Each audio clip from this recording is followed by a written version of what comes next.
Well, a very big thank you. That was what David Cameron had to say to British troops in Afghanistan as he used Armed Forces Day to drop in on them. The UK officially pulls out of the country next year, but the prospect of a lasting peace remains elusive. Indeed, the Prime Minister agreed with a senior British commander's assessment today that the West missed an opportunity to talk to the Taliban more than a decade ago. Fatima Manji reports. It was a surprise visit, but perhaps not entirely unpredictable, on a day declared to celebrate the role of the armed forces.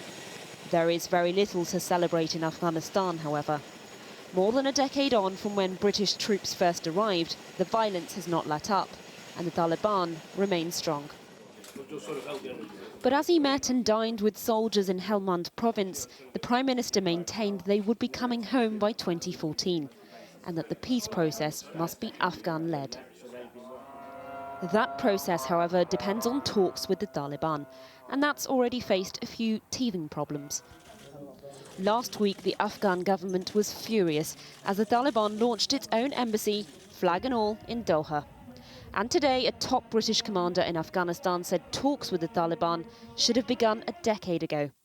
Lieutenant General Nick Carter told The Guardian newspaper, "Back in 2002, the Taliban were on the run. I think at that stage, if we had been very prescient, we might have spotted a final political solution, getting all Afghans to sit at the table and talk about their future."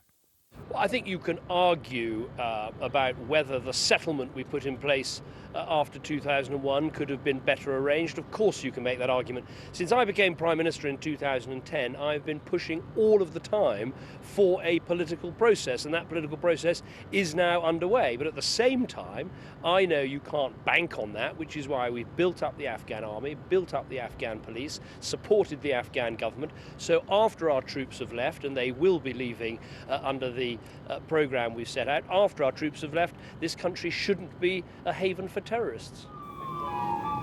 The terror continues. Just days ago, there was an attack near the presidential palace in Kabul. But meeting David Cameron today, the Afghan president insisted it would not stop efforts for peace. We've had them killing the Afghan people, but we still ask for peace. This was peanuts, comparatively speaking. Quite an irrelevant attack. We're more concerned when they attack the Afghan civilians. We're more concerned when they attack Afghan schools and children. David Cameron also got a chance to examine military equipment, including this surveillance drone, a topic causing controversy both here and in neighbouring Pakistan, where he headed next. And as he meets Pakistani President Zardari, no doubt a key concern for Cameron is whether his allies in the region will be reliable enough to help bring about a political settlement. Well, earlier I spoke to Dr. Rudra Chowdhury, who last year met 4 Taliban representatives to discuss, amongst other things, their attitude to peace talks. I began by asking him if the Taliban were capable of compromise. You have one brand of the Taliban negotiating in Doha and elsewhere, but at the same time making clear to their cadre that, look, the fight is still on. I mean, much like sort of Western forces or British forces, the Taliban too have a cadre and a constituency that they have to appease. So this cannot be seen as a signal of defeat or surrender. You've spoken to former Taliban members. How possible is compromise, given that these are extremists, and you could say, well, compromise just isn't in their DNA? I think compromise is possible. I think the Taliban have realized, much like Western forces, that there is no military victory to this fight, that they cannot militarily take Afghanistan back. They are on the back foot as far as the military operations are concerned. And there is a realization that Afghanistan today is a very different country to what it was even a dozen years ago. The Taliban have an audience of their own. In many ways, negotiations is a bit like a public relations exercise. It's a bit of a dance which they have to keep appeased their own constituencies. So much like Western forces have to keep their publics sort of appeased when it comes to talks with extremists, as you say, or with the Taliban, which is a very hard thing to do for David Cameron or President Barack Obama. Similarly, it is incumbent upon the Taliban leadership to demonstrate to their cadre that, look, we haven't lost the fight. The fact that we're in Doha doesn't mean that we've surrendered.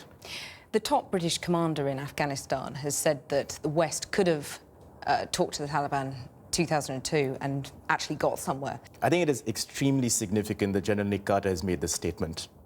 And I think it needs to be read in the spirit of admission by the military command, by the highest British military commander in Afghanistan that talks are a good thing and talks are okay.